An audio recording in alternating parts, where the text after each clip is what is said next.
This study, long-term impacts of telehealth modified constraint-induced movement therapy for children with one-sided weakness, was conducted with mock participants and mock data due to COVID-19 restrictions. Constraint-induced movement therapy is commonly referred to as CIMT in healthcare. CIMT is a therapeutic intervention that isolates an individual's unaffected arm to promote increased use of their weaker arm. This study aimed to add to existing literature regarding telehealth services an optimal protocol for modified CIMT. The specific aims of the study were as follows. It explored the utilization of modified CIMT in a telehealth setting to impact functional use of the affected arm. It assessed changes in parents' perspective of the child's use of the affected arm after modified CIMT in a telehealth setting, and it evaluated the long-term effects of modified CIMT in a telehealth setting. To be considered for this study, participants had to be between 6 to 12 years old, have one upper extremity with weakness, access to reliable internet, and be committed to this time-intensive protocol. This protocol included therapy for 7.5 hours a week.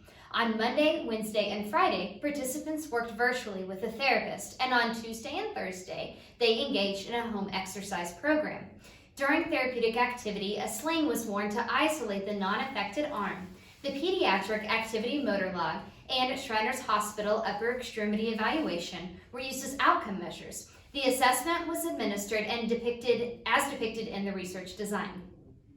Although limited statistical significance was found after analysis, notable and clinically significant changes in both participants did occur.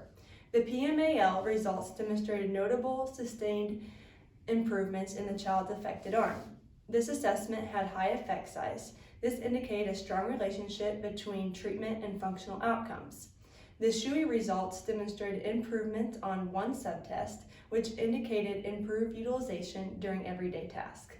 Potential limitations for the study include a small homogeneous sample, practice effects on the PMAL and SHUI assessments, outside therapy services, and compliance with home programs.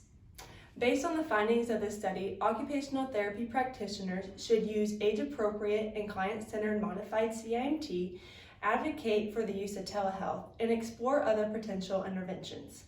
Due to the utilization of mock data, further research is warranted for conclusions to be determined and utilized in practice. We hope that we have provided you with knowledge regarding CIMT and the field of occupational therapy. Thank you for your time and interest in the scholarly advancement of MSU students.